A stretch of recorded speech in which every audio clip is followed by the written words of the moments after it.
Bienvenidos al canal de la física. Una amable suscriptora, estudiante de Ingeniería en Telecomunicaciones, nos acerca este interesante problema, que dice lo siguiente. Un objeto de masa m se encuentra en el interior de una máquina centrifugadora que consiste en un cilindro cuyas paredes internas están inclinadas formando una superficie peraltada de ángulo alfa. Aquí se muestra la máquina, aquí hay un objeto, la disposición formando el ángulo y el ángulo de peralte, que es este angulito alfa que hemos marcado aquí. Es decir, esta misma representación la hemos esquematizado aquí para poder resolver el problema con mayor comodidad. El cuerpo estará ubicado a una distancia r, a un radio r desde el eje central, y tiene una masa m. Entonces vamos a seguir leyendo. El cilindro puede girar sobre su propio eje y entre el objeto y las paredes del cilindro existe rozamiento que viene caracterizado por el coeficiente de rozamiento estático mu sub e y el dinámico mu sub d.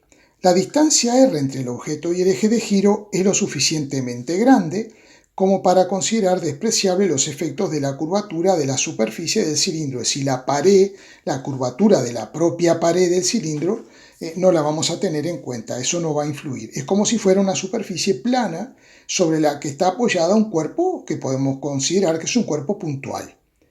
Bueno, y luego nos hace una serie de preguntas. Entonces, las preguntas las vamos a hacer ahora. Con la máquina parada, parte A, determine el ángulo de peralte máximo, alfa máximo, para que el objeto se adhiera a las paredes sin deslizarse. Esto quiere decir que este objeto estará en reposo respecto a la pared del cilindro. Entonces, lo primero que vamos a hacer es tomar un sistema de referencia y dibujar las fuerzas que están actuando en ese sistema de referencia. He elegido un sistema de referencia solidario al plano, a la máquina, de forma tal que el eje X coincida con el plano inclinado y el eje Y será perpendicular a ese plano. Lo que vamos a hacer ahora es dibujar las fuerzas que están actuando y luego descomponerlas en la dirección del eje X y en la dirección del eje Y. La primera fuerza que vamos a dibujar, como siempre, es la fuerza de atracción gravitatoria sobre el bloque, que es la fuerza peso. Vamos a dibujarla en rojo. Bien. Y sabemos que la otra fuerza que inmediatamente se nos ocurre dibujar es la normal. Pero antes de dibujar la normal, que no sabemos qué tamaño le vamos a dar exactamente, vamos a hacer lo siguiente. Vamos a descomponer el peso en una dirección paralela al plano y en una dirección perpendicular al plano. He trazado las dos direcciones perpendiculares y una vez que he hecho eso, desde la punta de flecha del peso, he trazado unas direcciones perpendiculares a las anteriores, de forma que aquí me queda un paralelogramo muy especial, que será un rectángulo. Y esto me permitirá trazar las componentes del peso. Esta será la componente en la dirección del eje X, que normalmente le podemos llamar P sub X, y esta será la componente según la dirección del eje Y, y comúnmente le llamamos P sub Y. Ahora, como sabemos que el bloque no se mueve en la dirección perpendicular al plano, entonces podemos dibujar la fuerza normal, que en este caso concreto, esa fuerza normal tendrá el mismo módulo que la componente P sub I.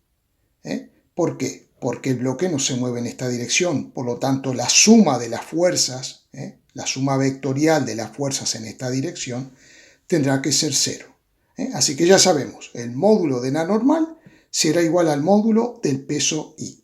Ahora bien, con este esquema de fuerzas, el bloque estaría deslizándose hacia abajo. ¿Y por qué no lo hace? No lo hace porque existirá una fuerza de rozamiento en este sentido.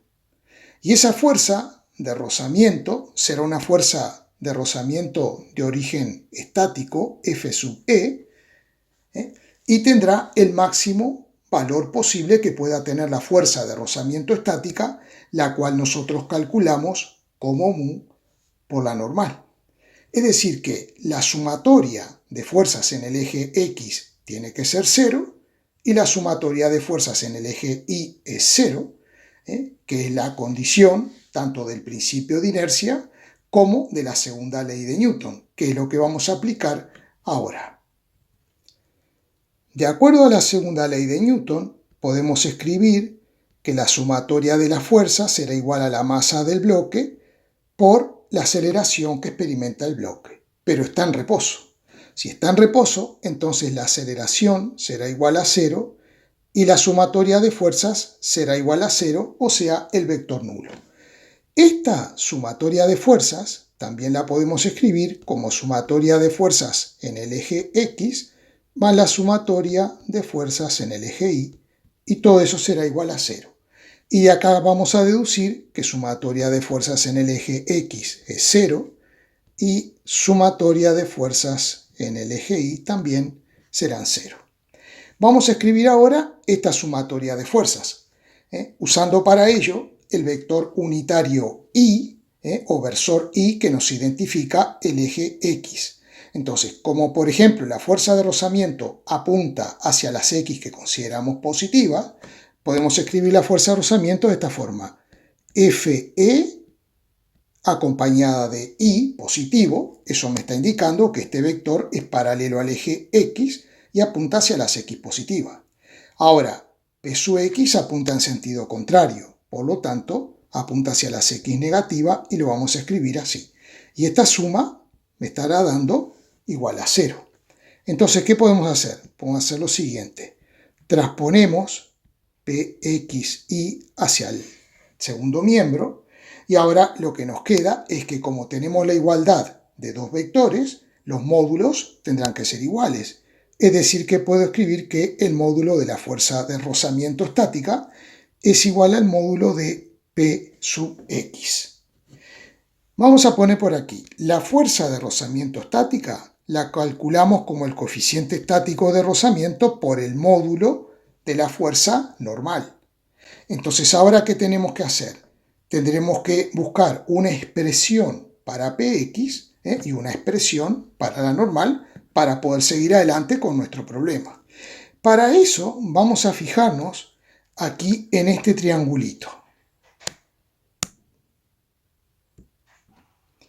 Aquí tenemos un ángulo alfa que podemos ver dónde está ubicado en nuestro rectángulo, en nuestro paralelogramo. Fijémonos lo siguiente, este lado de este angulito que voy a señalar ahora, este lado es perpendicular a este lado que forma parte del ángulo alfa. Bien, y este otro lado del ángulo este es perpendicular al otro lado del ángulo alfa. Por lo tanto, este ángulo es alfa por el criterio de perpendicularidad.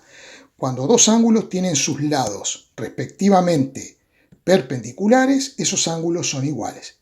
Al mismo tiempo, este ángulo es igual al que tenemos aquí arriba por el criterio de alternos internos entre dos paralelas. Es decir, si yo tengo una recta paralela a otra recta y la cortamos esas dos paralelas por otra recta, estos ángulos que nos quedan aquí son iguales por el criterio de alternos internos.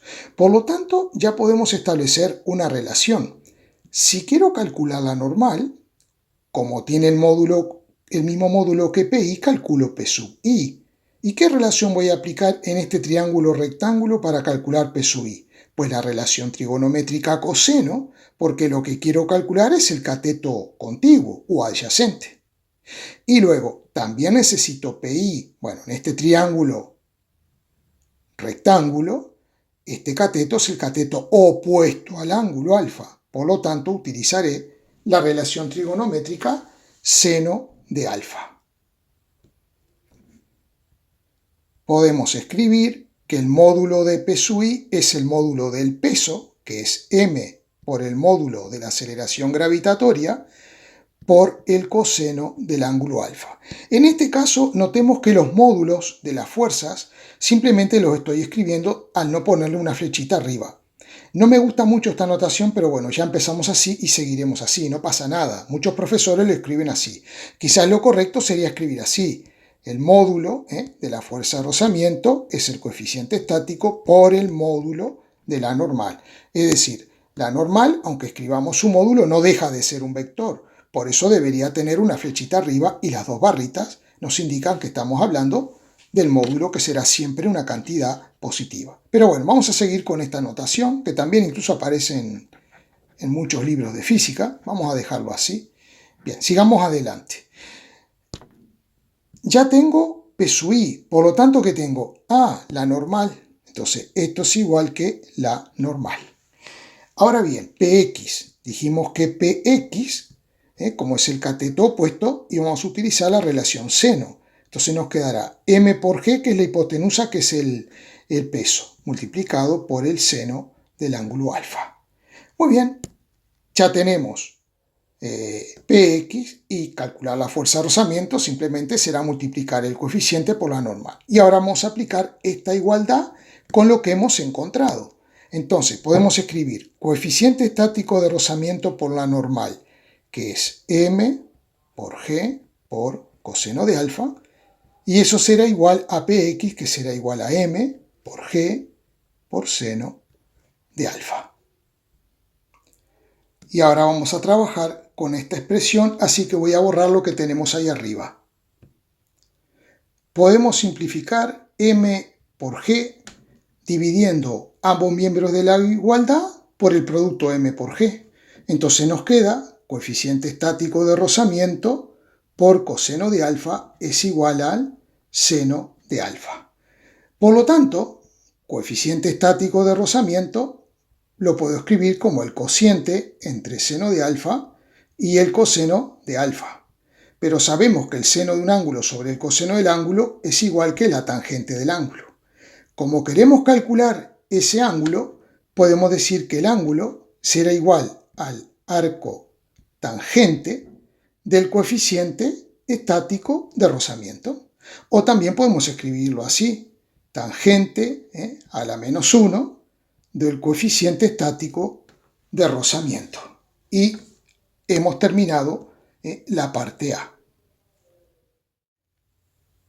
Ponemos en marcha la máquina girando a una velocidad omega con un ángulo alfa menor que el ángulo que encontramos anteriormente.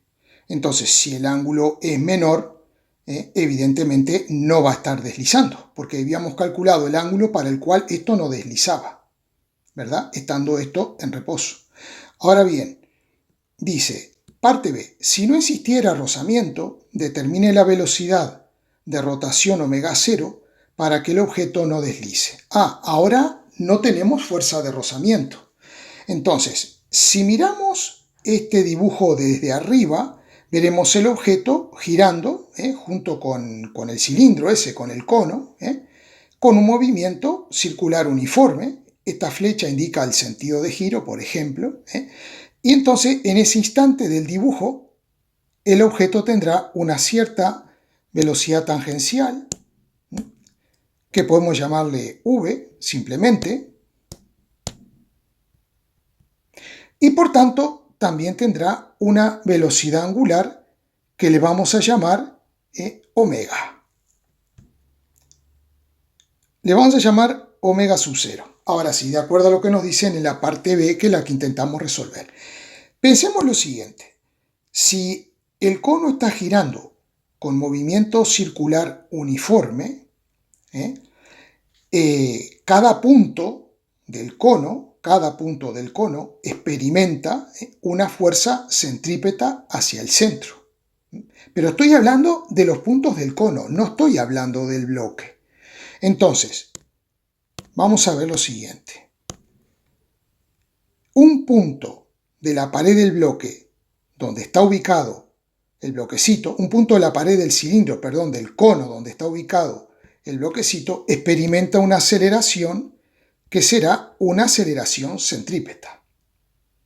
Ahora bien, Si yo elijo un sistema de referencia solidario a este cono que está girando, ese sistema de referencia será un sistema de referencia no inercial. ¿Por qué? Porque justamente acompaña al cono, que es un sistema de referencia acelerado. Cualquier punto del cono, cualquier punto de mi sistema de referencia, experimenta una aceleración hacia el centro. Entonces, si yo tomo ese sistema de referencia, voy a tener que considerar lo siguiente, que los cuerpos que se encuentran en ese sistema de referencia experimentarán una aceleración contraria y del mismo valor que la del sistema en ese punto. Es decir, que a la aceleración que adquiere el bloque hacia el exterior, yo le puedo llamar menos AC, donde AC, reitero, es la aceleración centrípeta de un punto del sistema. Entonces ahora, con esto, podemos volver a este dibujo, habiendo elegido ese sistema de referencia que está en reposo con respecto al cono, que ahora está girando con un movimiento circular uniforme, pero que es un movimiento acelerado. Cuidado, porque hay una aceleración centrípeta. Hemos elegido el sistema de referencia, pero esta vez le hemos llamado O'X', Y', porque es un sistema acelerado, solidario al cono que está girando en un plano horizontal. Hemos colocado a Condorito, nuestro observador, a ver qué fuerzas ve este observador en este sistema acelerado, también llamado sistema no inercial. Las fuerzas que él ve son el peso, como siempre. Ese peso lo vamos a descomponer. No voy a trazar las proyectantes esta vez para ir un poquito más rápido, pero sabemos que tendríamos que hacer las proyectantes para que nos quede un paralelogramo bien lindo, ¿no? Bien, y ahora nos falta la fuerza normal que sigue teniendo igual módulo, esta normal, que P sub I, porque el bloque no se mueve en esta dirección, está girando en un plano horizontal, está girando en un plano horizontal. Y aquí tenemos la componente P sub X. Entonces, para este observador dice lo siguiente: ¿cómo puede ser que este bloque, en ausencia de rozamiento y sometido a la normal y al peso, se encuentre en reposo? Porque, fíjense una cosa, si el peso lo sustituimos por la componente Px y Pi, y nos olvidamos ahora del peso, la suma de la normal y Pi nos da 0. Pero nos queda esta componente no equilibrada, que haría que el bloque viaje a lo largo del plano, pero él lo ve en reposo. ¿Por qué? Porque en estos sistemas acelerados, el bloque experimenta esta aceleración, y en estos sistemas donde no se cumplen las leyes de Newton, porque este observador dice, no puede ser, si hay una fuerza resultante tiene que haber una aceleración a lo largo del plano y hacia abajo, pero no la hay. Él lo ve en reposo. Entonces hay una inconsistencia. La segunda ley de Newton, ¿qué es lo que me dice? Sumatoria de fuerzas es igual a masa por aceleración. A él la sumatoria de fuerzas, ¿cuánto le da? Le da Px. Pero como la aceleración es 0, porque él lo ve en reposo, le queda que Px es igual a 0, lo cual no es cierto. No es cierto. Entonces, a ver, ¿cómo resolvemos esto? Bueno, en estos sistemas acelerados, en los que los objetos experimentan una aceleración opuesta al sistema, hacemos un invento. El invento es esta fuerza que le vamos a llamar fuerza ficticia. Fuerza ficticia. En los sistemas no inerciales, o sea, en los sistemas acelerados, aparece siempre, inventamos nosotros una fuerza ficticia que tiene el mismo sentido que la aceleración, que será opuesta a la del sistema. Entonces vamos a escribir lo siguiente. Esa fuerza ficticia, para nosotros siempre será masa por aceleración. Vamos a escribir su módulo así, y esa aceleración, como es contraria a la aceleración centrípeta, voy a escribir el módulo así, de esa forma, ¿vale? Para no tener que poner un signo de menos ahí. La fuerza ficticia o pseudo fuerza se escribe como la masa del objeto por el módulo de la aceleración contraria a la del sistema en ese punto. También a esta fuerza se le llama fuerza inercial, lo cual crea mucha confusión en muchos alumnos, porque en los sistemas no inerciales es donde aparecen las fuerzas inerciales. Entonces eso genera confusión. Prefiero llamarle fuerza ficticia o pseudo fuerza, porque no es una fuerza de interacción como las que tenemos conocidas nosotros. Por ejemplo, ¿el peso de qué proviene? De la interacción entre la Tierra y el bloque. La normal, ¿de dónde proviene? De la interacción del plano con el bloque. Esta fuerza la hace el plano para sostener al bloque. Pero esta fuerza ficticia, ¿quién la ejerce? Nadie la ejerce. Nadie la ejerce. Nosotros la inventamos para hacer que se cumplan las leyes de Newton. Entonces, ¿por qué va a ser eso así? Porque esta fuerza tendrá dos componentes, una a lo largo del eje X y otra perpendicular, o sea, a lo largo del eje Y. Vamos a obtener esas componentes que las voy a dibujar directamente sin dibujar las proyecciones para hacerlo más rápido. Bueno, el dibujo, evidentemente, no es un dibujo hecho a escala. No es un dibujo hecho a escala. Entonces vamos a borrar un poquito esto aquí para que no se confundan las componentes. Aquí tenemos dos componentes. Una es la fuerza, una componente es la fuerza ficticia en I y la otra componente es P sub I. Y a esta componente, a lo largo del eje X, le vamos a llamar fuerza ficticia en X. ¿De acuerdo? Entonces ahora, con este invento, nosotros vamos a considerar lo siguiente. Si el bloque no se mueve en esta dirección, quiere decir que el módulo de la normal será igual a la suma de los módulos de P sub I más la componente F sub I de la fuerza ficticia. Vamos a escribirlo. Sumatoria de fuerzas en el eje Y' será igual a 0, lo que nos conduce, haciendo un razonamiento muy simple, a que el módulo de la normal será igual al módulo de P sub I más el módulo de la componente de la fuerza ficticia. Esto sería en prima y lo escribimos así. Esa es una conclusión. Y la otra conclusión es que como el bloque está en reposo respecto a este observador, la sumatoria de fuerzas en X será igual a 0. Entonces, si coloco por ahí sumatoria de fuerzas en X y en X' sería, ¿no?, igual a 0, entonces concluimos que P sub X, el módulo, tendrá que ser igual al módulo de la fuerza ficticia en X. Y ahora vamos a trabajar con esta expresión y con esta. Tomando en cuenta esta igualdad, podemos escribir que la normal, el módulo, será igual a la componente P sub I, que ya habíamos visto que la podíamos escribir como M por G por coseno de alfa, más la componente de la fuerza ficticia, y ahí tenemos que ver un poquito el tema de los ángulos. Notemos que este ángulo alfa es el que aparece aquí. ¿Por qué? Porque este lado es paralelo a este y este otro lado es paralelo al otro lado del ángulo alfa de aquí abajo. Entonces, si dos ángulos tienen sus lados paralelos, también son iguales.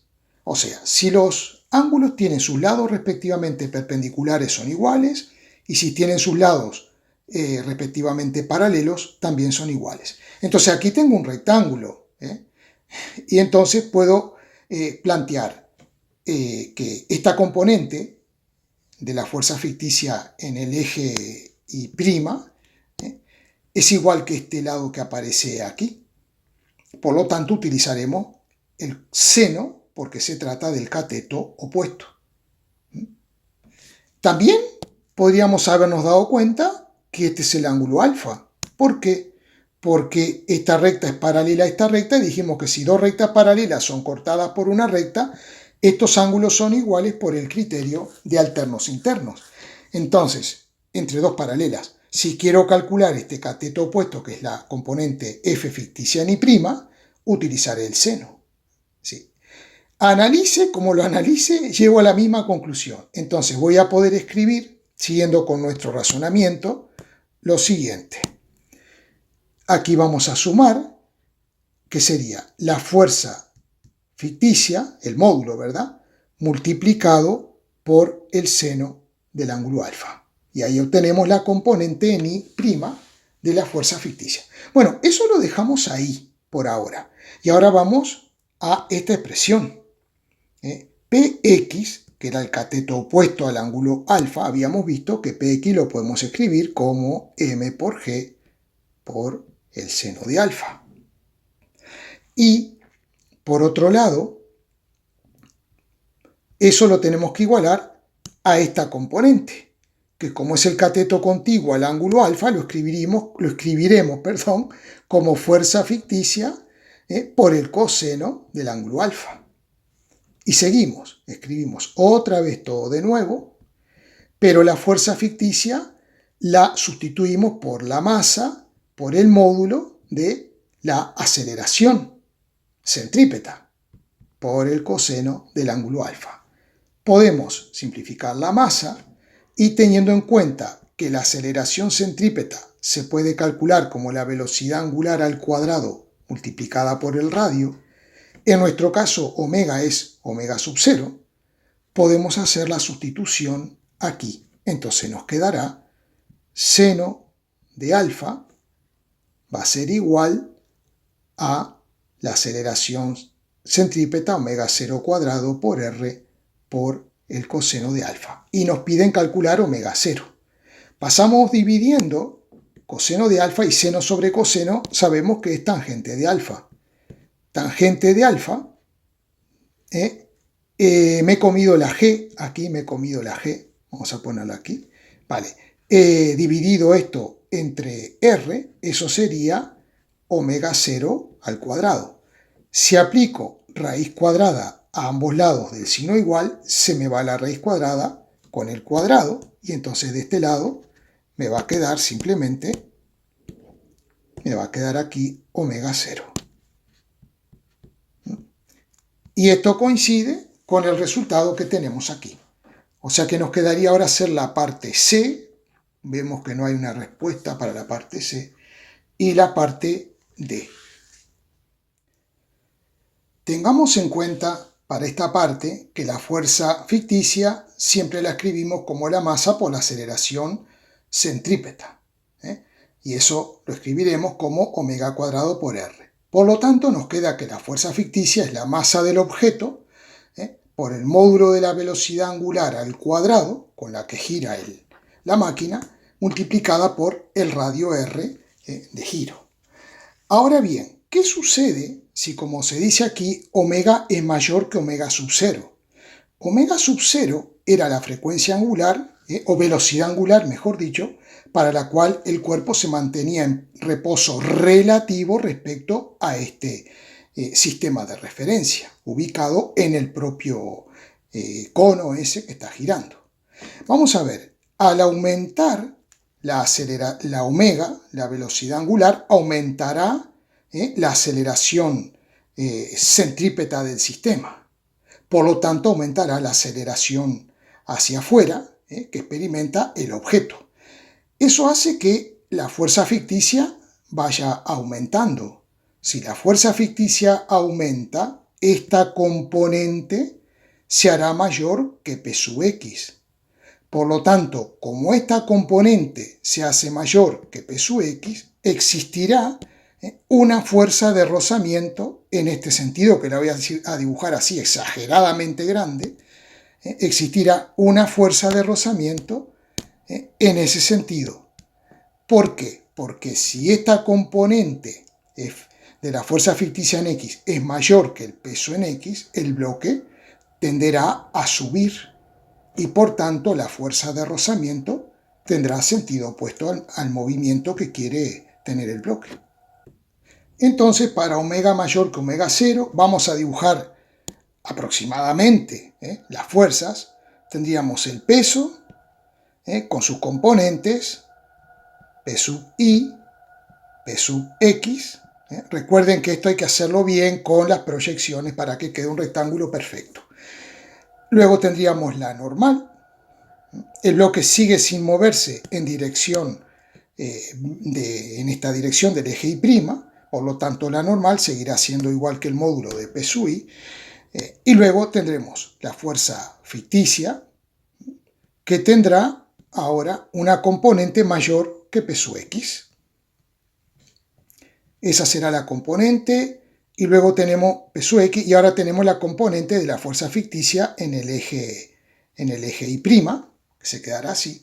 Y lo que hemos agregado ahora es una fuerza de rozamiento en este sentido.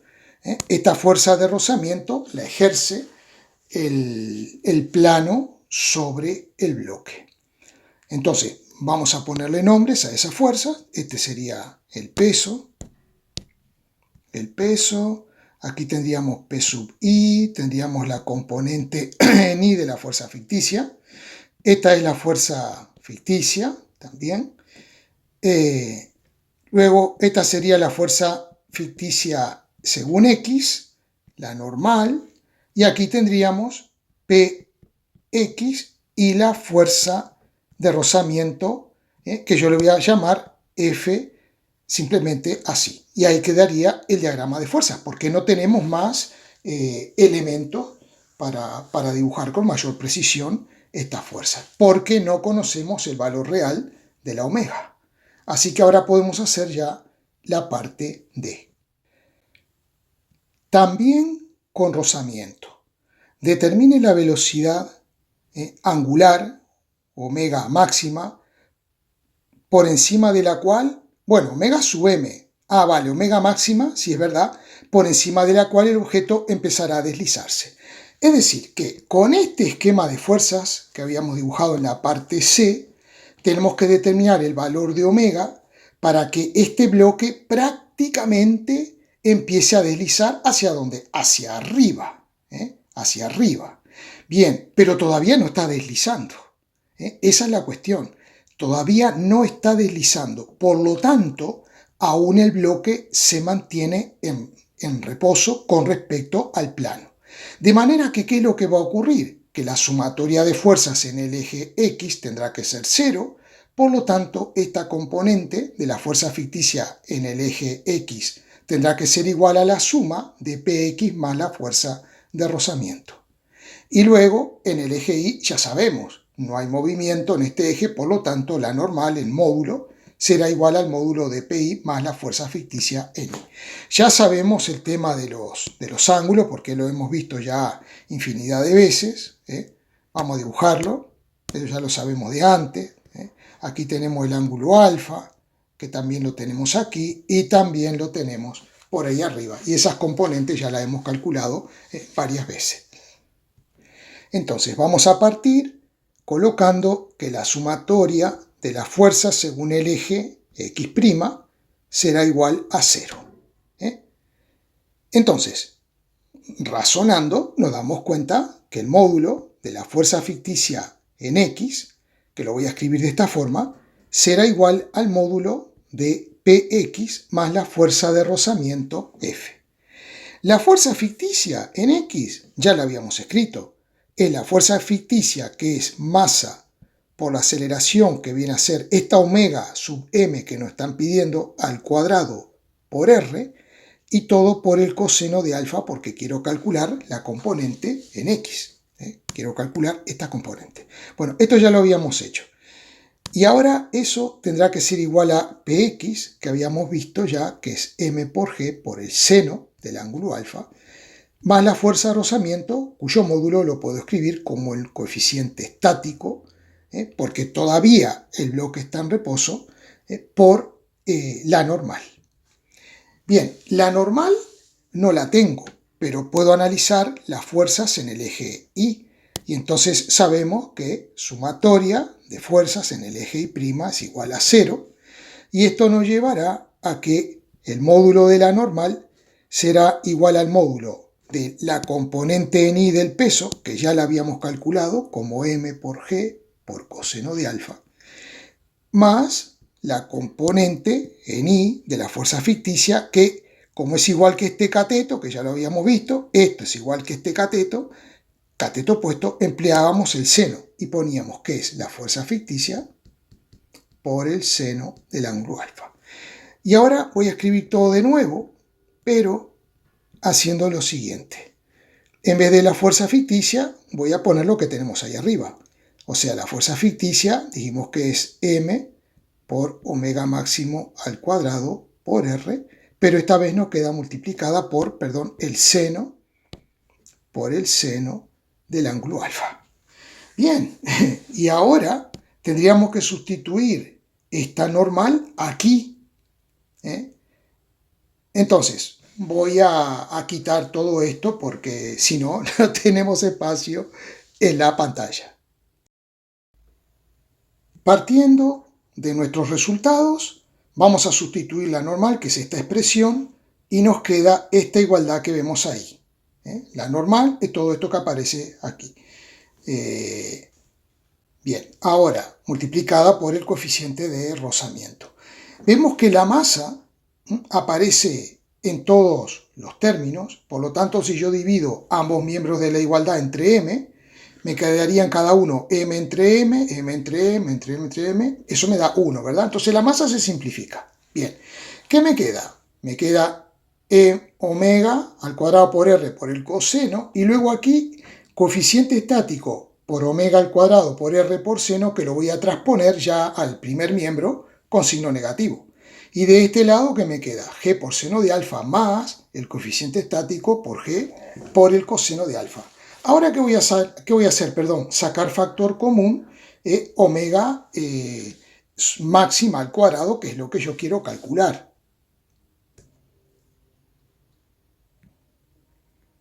Y me queda esta igualdad que tengo aquí. Ahora, ¿qué voy a hacer? Voy a despejar omega máxima al cuadrado. Así nos ha quedado el despeje y decimos, si aplico la raíz cuadrada, hemos llegado al final del problema. Pero claro, si analizamos esto con el resultado, vemos que no nos da lo mismo. Por ahí está metida que la tangente. A ver, si en el examen lo dejo así como está perfecto. Pero si quiero llegar a este resultado, lo que tengo que hacer es hacer que aparezca la tangente. Entonces, para eso, ¿qué voy a hacer? Dividir cada miembro del numerador y cada término del numerador entre el coseno del ángulo y cada término del denominador entre el coseno del ángulo para no alterar la igualdad. Veamos lo que nos queda.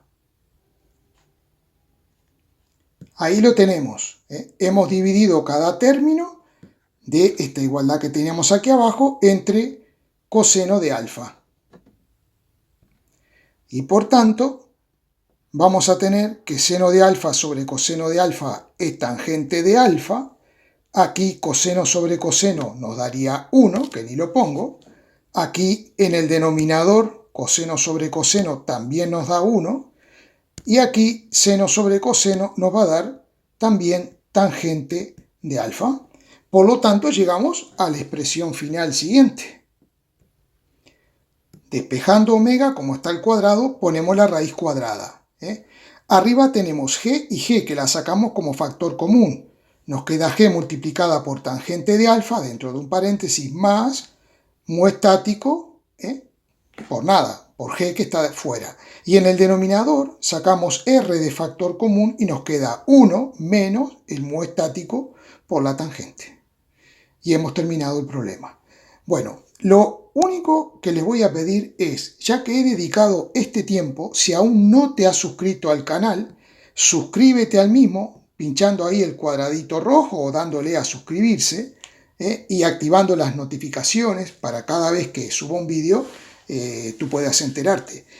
No olvides que seguramente llegaste a este canal gracias a que va creciendo, porque amablemente y altruistamente los compañeros se van suscribiendo y el canal puede ir ganando visibilidad y poder llegar a todos. Muchísimas gracias. Cualquier duda, ya saben, me la dejan en los comentarios o también me pueden enviar los problemas a esta dirección de correo. fisicaprobar@gmail.com, sin tilde, con un puntito en la primera i, así nomás. Y no es física aprobar, sino que es física probar. Bien, tú me envías los problemas y yo en la medida que tenga tiempo lo voy subiendo explicado al detalle mediante un vídeo. Bueno, ahora sí, gracias y me despido.